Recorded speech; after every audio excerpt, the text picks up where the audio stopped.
Hello everybody, and welcome back to another video. In today's video, we'll be taking a look at the updated California congressional map. I'm going to get right into it. California, just 2 days ago, released their new proposed congressional maps.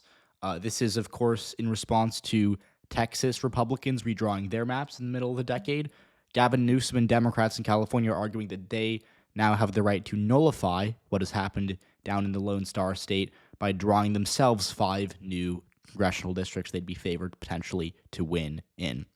So just to kind of give a very brief recap, Texas Republicans at the beginning of the summer said they were going to redraw their map to create more Republican districts. They have done so. Based on the map, we're going to gain at least 3, I'd say pretty confidently, and at most 5 new districts. So no matter what, it's a clear win for the Texas GOP.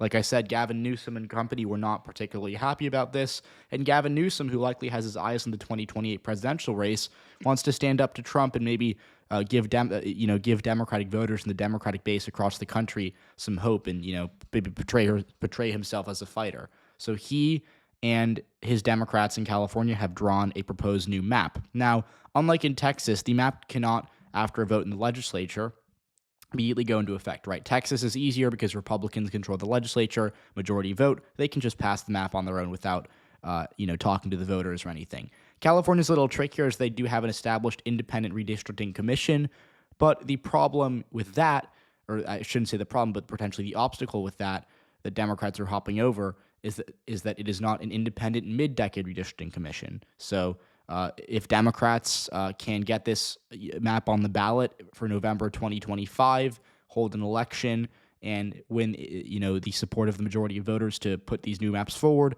they will become the new congressional maps from California. Now, gerrymandering, which is happening in California, it's also happening in Texas, but we're on the topic of California at this point. Gerrymandering, not usually very popular among any type of voter. That being said, Democrats do have some justification for doing this in the sense that they can, blame it on Texas Republicans, blame it on Trump. And I would argue, at least as of right now, from what we know, that this map would still probably pass in California. California is a state that Harris won by 20%. It's a more Democratic electorate, especially in an off-year election with more engaged voters. Democrats in California can go up there and say, hey, look, we're doing this to nullify Texas. We recognize the gerrymander, but we have to do this to, preserve the battle for the House as it is. We encourage you to vote yes on the new map. And I think more likely than not, it will pass. So, although I'm open to changing my mind on that. So, let's look at the new congressional map. The person who made this map has kindly named the incumbents on, the way this is drawn. And as you can see, this is a gerrymander. I mean, there's no two ways about it. These lines are drawn very clearly to favor Democrats and to give, the GOP essentially just packed into 4 seats. Now, we're going to go through a couple of these, but the first thing we have to recognize is that right now, Republicans hold 9 seats in California. And some of them are really not competitive, right? Like Vince Fong, District 20. This is the reddest in the state, followed by the 1st District with Doug LaMalfa. And then there's some other seats that are more competitive, right? Ken Calvert in the 41st District only won by 3.5% in 2024. Young Kim had a more, I wouldn't say it was a blowout, but it was less competitive. But still, this is a seat that presidentially was pretty close between Harris and Trump. And then, of course, we have the other two kind of, in the other parts of the state. Kevin Kiley, this is a seat that's actually been more left-trending. Kamala Harris barely underperformed Joe Biden here, but Kevin Kiley did pretty well in his re-election bid. And then, of course, in the 22nd District, this is the one that I've, on this channel, highlighted multiple times getting back to 2022. David Valadao won by around 6% against Rudy Salas in a pretty strong showing. But overall, the GOP, they've always had kind of a low floor in California, just given that they do win, seats like Kim, Calvert, Valadao, and Kiley. These are seats that could, in theory, flip to Democrats. But nonetheless, what Gavin Newsom has done in California is basically say, hey, look, we're going to draw out, at minimum, 3 of these incumbents, and we're going to position ourselves to potentially flip 2 more seats if we play our cards right. Now, my takeaway from this map is 2 things. First of all, the person who drew this map could have, just objectively done a better job for Democrats. The way that this map is drawn is a little sloppy. And I don't mean that to be, critical just for the sake of being critical, but I've seen better maps posted online that are legal in the way this map is legal, and that are also, that are also more efficient in packing Republicans, right? Like you could draw a very safe, easy map that would give Democrats basically guaranteed winning 49 seats while packing Republicans into 3. Instead, Republicans are packed into 4 seats, and Democrats could, in theory, lose Valadeo's seat. They could lose Darrell Issa's seat, and they could also lose Adam Gray's seat, although they do shore him up a little bit here. So that's my first takeaway. Now, the other takeaway, of course, and this is what's really interesting, is that Democrats are banking on at least a decent national environment in 2026 and potentially 2028 and 2030 as well. Now, the reason that I think that the party's banking on this is it's pretty simple, really, and it's basically that the way that they have drawn these districts, especially in the Central Valley and in Southern California, these are marginal seats that are they're bluer than they are right now, but they're not safe blue. And they're relying on Republican support with Hispanic voters not increasing because Trump is on the ballot. So what that means is that as long as Democrats run in line with Kamala Harris, they can win. Now, that might not sound like that, tall of an order, given that Kamala Harris didn't do particularly well in California. But we always have this conversation. We always say, "Oh, it can't get any worse," right? Like when a state's running away from a certain party. In Tennessee, in the 2010s, the Republicans had complete control of the state.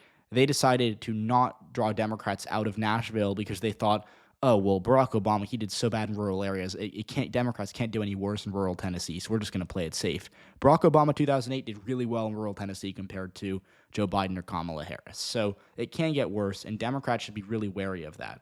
Now, those are my main criticisms. And again, if Democrats, I think, had hired someone to draw the maps who had quite frankly just done it more efficiently, they could have gained more seats. They could have done that. Now, at the same time, I recognize they want to be proportional. They don't want to, go too overboard. They want to just nullify Texas. Maybe that's a concern. Maybe they just want to say, oh, we could have been more aggressive, but instead we're drawing exactly the same number of seats that Texas drew. But even then, I think Democrats could have made it safer. They could have drawn themselves a guaranteed pickup of 5 and just kept it at that. Instead, they're kind of saying we can, maybe we can gain 3 and we can gain up to 5 if we really play our cards right. And so that's the way this is going to work, right? Because Republicans are basically guaranteed to win these 4 seats.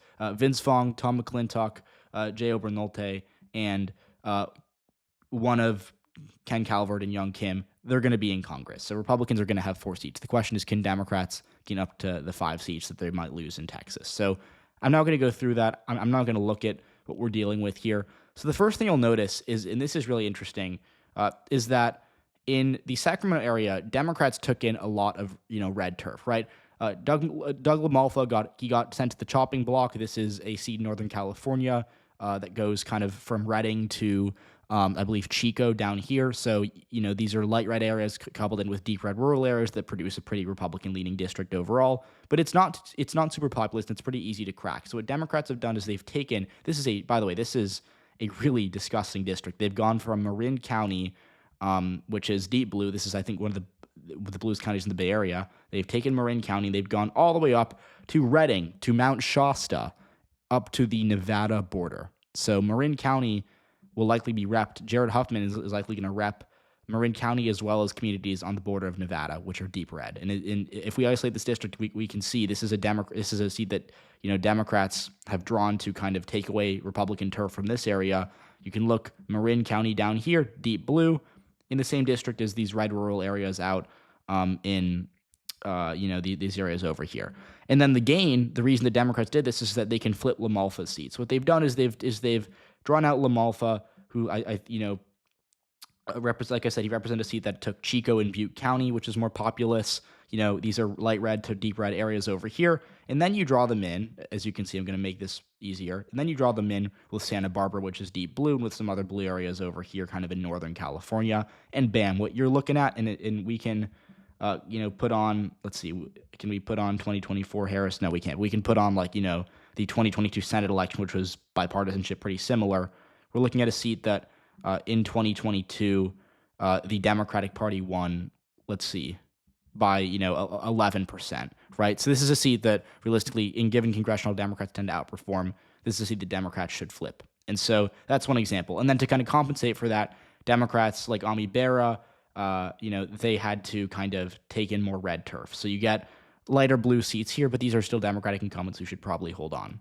And so that's what you're doing in Sacramento. You're kind of, you're dicing up blue areas to throw them in with more red rural areas. And congrats, you've drawn out a Republican incumbent in Doug LaMalfa. Now, the other Republican incumbent that you're going to draw out here is Kevin Kiley. So LaMalfa up north here, Kiley kind of in the seat. It's a very geographically large seat, but the little secret here is that I think like 85 to 90% of the population, if not more, lives in kind of this part of the district. So it goes down here, but it's not really, very few people live down here in Yoke County. It's more people who live in the Sacramento suburbs and kind of these areas out here.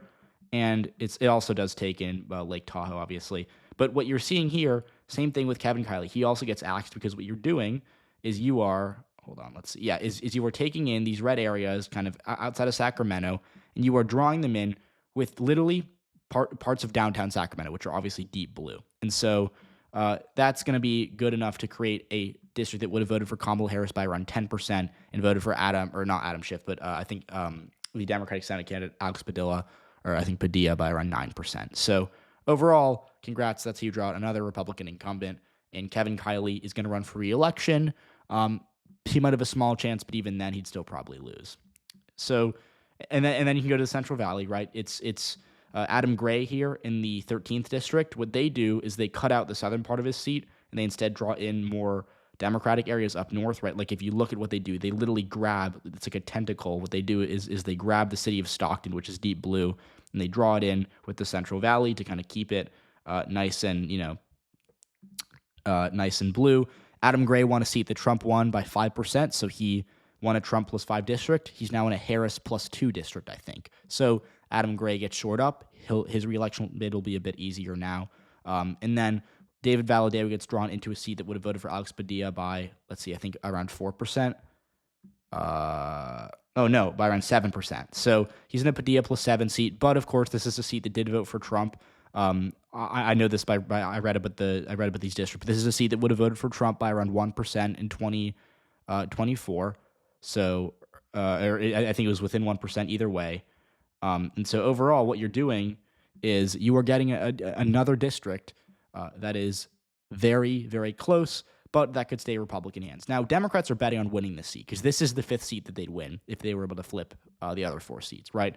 And now David Valadao, this was a seat that Trump won by around 6%, I think, or around 5%. So he gets 6% redder. So he could definitely lose. I'm not saying he'd win, but Valadao's won tough races before. He won a Biden plus 13 district in 2020. So I'm skeptical that he's dead on arrival for 2026 if the map passes. I think it's a very close race, but I think it's a toss-up. So Democrats, this is a seat that they're counting on winning. I'd say not so fast. And then you go to Los Angeles. Democrats shore up Derek Tran here. Derek Tran was in a seat that voted for Kamala Harris very narrowly. I think his seat got around 2% bluer. And then I think the craziest district on this map is Darrell Issa's district, which kind of destroys Ken Calvert's seat. It draws him in with Young Kim, so there'll be a pretty brutal primary there between Calvert and Kim. And what you get is this monstrosity. And again, I'm not saying this to only to unilaterally blame Democrats. Obviously, the Republican map in Texas is also a clear gerrymander. But look what you do here. You're taking basically parts of San Diego and you're drawing it in with redder parts out here, going over to I think this is San Diego County redder areas. Then you're drawing it up to Palm Springs and you're drawing it in with Riverside County, which is a pretty big Republican county, or not pretty. It's not a decisive Republican county, but it's a big populous county that does tend to that voted for Trump last year. So that's what you get. And again, this is a seat that only voted for Kamala Harris by around 3%, but it is quite left trending. These suburbs, these areas out here, they're pretty left trending. So Democrats overall do certainly have room to improve here. So I think this is the seat that Democrats probably should be narrowly favored to win in 2026. It isn't as pure of a toss-up as Valadao's seat, but nonetheless, it's still not a guarantee. And Darrell Issa could still win re-election. That's what you're getting, right? So Democrats, I would say, will probably gain 4 seats from this. Valadao, pure toss-up, as I've been saying. But overall, this map, obviously clear gerrymander, but I think Democrats could have done it better. Honestly, I think that, like I said, there are ways to do this more efficiently. There are ways that you could draw out more Republican incumbents and pack Republicans into 3 more districts. But nonetheless, this is still, if this map does pass, this is still a huge success for Democrats. It means they're going to get, at least 3, probably closer to 4 or 5 seats, and that could fully counter Texas, especially considering that Texas Democrats might also hold on to one of those 5 seats or 2 of those 5 seats. So it's very interesting. this battle for redistricting and how we're going to look at this in the coming weeks, especially if other states decide to redistrict. But that's what we're looking at as of right now. So let me know what you want to see in the next few videos. I'm going to probably release the next 2028 video soon, and I'll see you all next time.